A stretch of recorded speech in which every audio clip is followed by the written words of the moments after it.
guys, welcome to Unsolicited Advice. I am Tara Spencer-Nairn from Corner Gas. I'm Jack from Drinks at 6. And I'm Julie Cole, co-founder of Maples Labels, parenting blogger, and mom of 6. And Jackie and I have 3 kids between the two of us. Not together. But the one thing that we all do have in common is that we are working moms. We chose to be working moms. I think we were like working probably days after our children were born. I'm just assuming. Yeah, It's true. Making that up. Not true at all. I was writing headlines on my BlackBerry for a company in LA in between contractions. I was breastfeeding, doing a speaking engagement 2 weeks later. I was calling my agent while I was in my water had broke because I was supposed to be on set 2 days later, and I was like, he's coming early. Could you please I think call we've the proven producers? ourselves as working moms. And martyrs. Yeah. Martyrs. Yeah, And we martyrs. martyred through that. But I never said I was a good mom, Yeah. and that's why we're here to talk about the fact that I'm not a good mother. No, that's not why we're here. This is an intervention. I think it's more about the fact that with everything on our plates, it's hard to keep all those balls in the air. So we drop a few, but we pick them back up. So on that note, I want to talk about some of the more difficult mom politics that we get into as our kids get older and they start to play with other kids. And the one thing no one told me, well, one of the top 20 things no one told me about having a kid is all of a sudden I have to be friends or hang out with people I may not have chosen to hang out with before. So what do you do when your freaking kid starts hanging out with this kid and you don't really like the mom? And I'm assuming I'm never the mom that no one likes. No. We live in a You block might with like be. I might be. Present company I excluded. might be. Okay. Okay. it's So becoming clear. I had a weird. Not a weird, but just an interesting thing happened. And my issue nowadays with play dates and kids and friendships and stuff like that is I feel like parents aren't letting friendships happen organically. They are Right. trying to Agreed. be like the masterminds and be like, oh, can we organize a play date? Can we We're organize socially a play date? engineering it. Yeah, good and way and to it's put it's it. it's weird because we live on a street where there are 60 kids who live on this street, so I've never really had that issue. The kids just play and they make friends.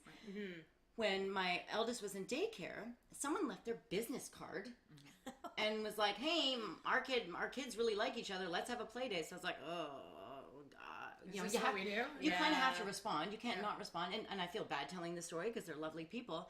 But the whole thing just felt so forced and Contrived. Yes, yeah, and Yeah. the kids liked each other, and then I could kind of sense that they were like, "Hey, we should do something," and I was like, "Guys, I barely see my own friends.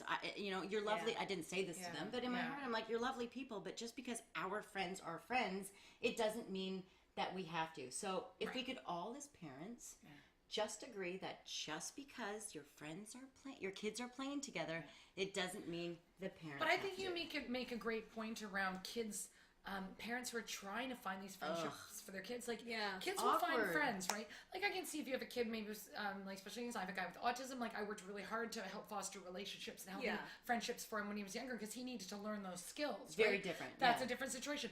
But I see it definitely where also, I've seen where moms like each other, so they try to force the friendship of the kids, right? Have you got one? I had a situation like that where my friend and I have known each other for a really long time, and we brought our kids together, and they did not get along, and I'm sure that both of us were looking at each other's kids going, what is wrong with your kid? But these two did not bring out the best in each other, and I don't foresee a play date until they're 26. And that's kind of a shame because And then what kind of a play date is that going to be when they're 26? Well, that might be dating, putting it out but there. anyway, yeah, no, I mean it was, but you're right, like they actually fractured that friendship. Right. But I think it's Buggers. also, as parents, we need to stop being the helicopters.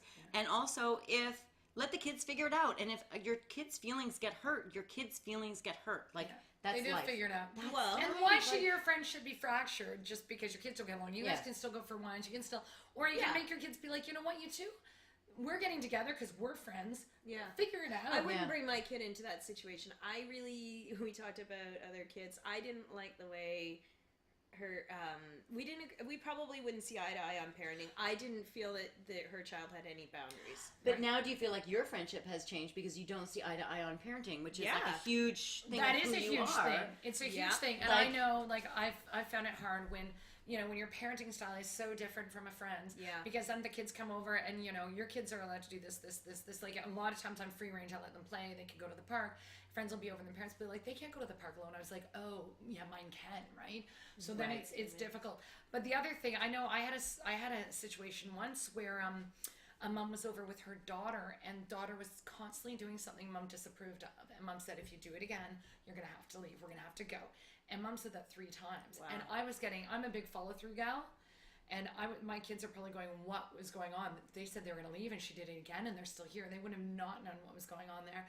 And finally, the third or fourth time the kid did it, I actually packed up their stuff and said, oh, guys, it was so nice having you. It's a shame you have to leave.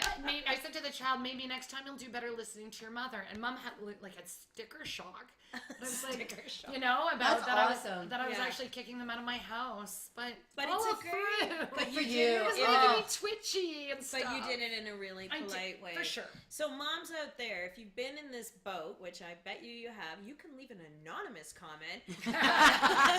But we want to hear on how other moms tackle the sticky topic of moms we just don't want to hang out with all the time. So if you like the show today, subscribe to our channel and leave your comments. We'll chat about something that you bring up as a topic in our next episode. Yay. See you next week. Cheers, guys. Cheers. Those moms. I promise that I like all of your children. Yeah, You're right. such a liar. You're just But I don't saying like that. you as the mom. Excuse me, we were up drinking till 1:30 the other morning, so you're stuck with me. Here, the truth comes out. We're riding our kids' toys. Yeah. Suckers. That's awesome. All Okay, right. next